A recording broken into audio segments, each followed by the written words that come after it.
Duro Plus. Assalamualaikum. Nak tahu tak? Semua video di Duro Plus bermula dengan bismillah. Alhamdulillah. Let's roll. Belum subscribe lagi? Ya! Alhamdulillah. Jangan lupa subscribe tau. Bismillahirrahmanirrahim.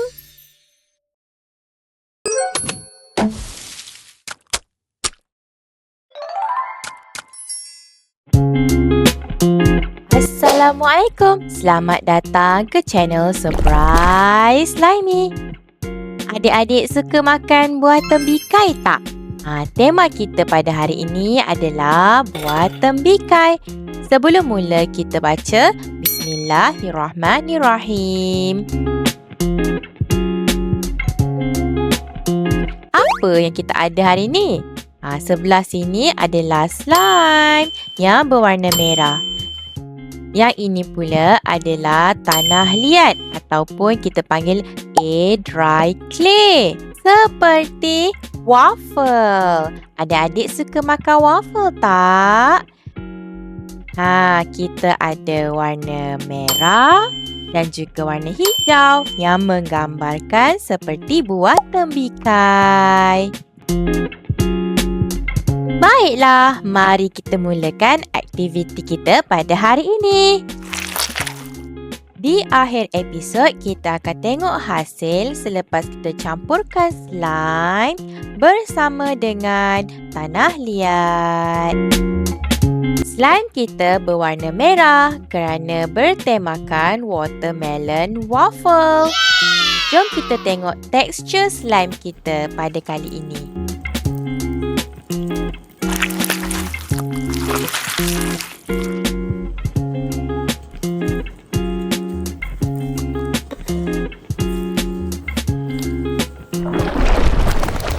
Slime kita melekat di tangan kerana asas slime diperbuat daripada gam. Kita nak hias slime kita dengan manik berwarna-warni dan ada juga potongan buah tembikai.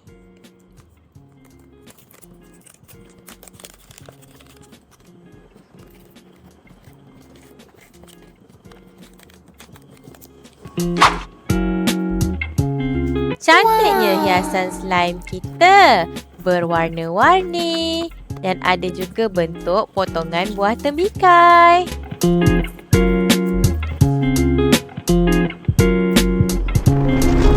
Mari tengok waffle tembikai kita pula. Yang ini pisau mainan tau. Jangan guna pisau betul sebab tajam. Kita potong waffle tembikai kepada dua bahagian.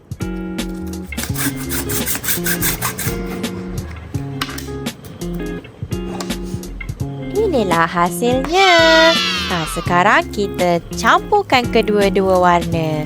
Agak-agaknya jadi warna apa ya? Sambil bermain ni jangan lupa baca selawat. Allahumma salli ala Muhammad wa ala ali Muhammad.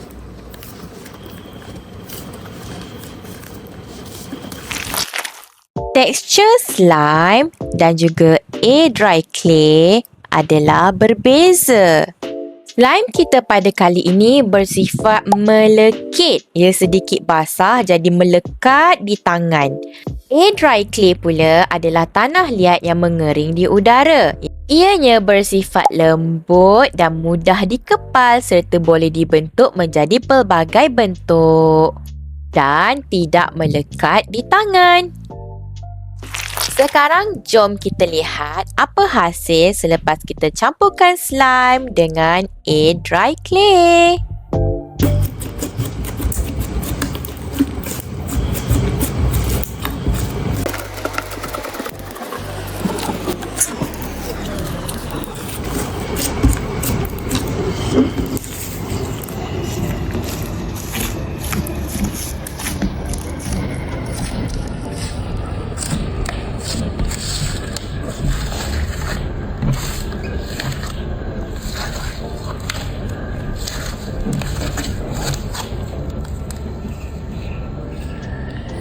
Inilah hasilnya.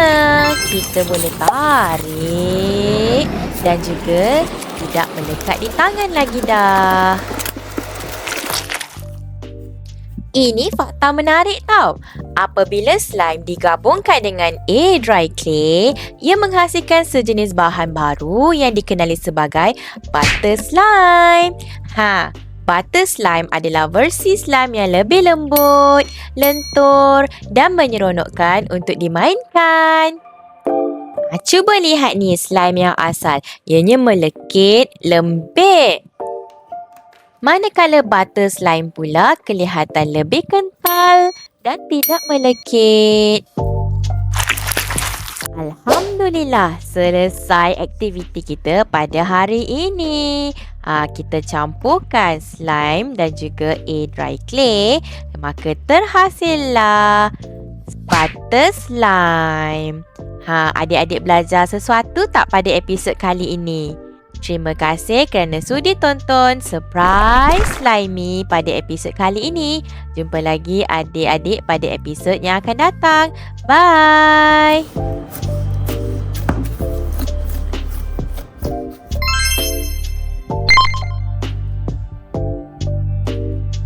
Alah, dah habis ke? Jangan risau. Jom tonton lagi banyak video di Durio Plus. Muat turun di Google Play Store atau Apple App Store sekarang. Jumpa di sana, insya-Allah. Belum subscribe lagi? Ya! Alhamdulillah. Jangan lupa subscribe tau. Durio Plus.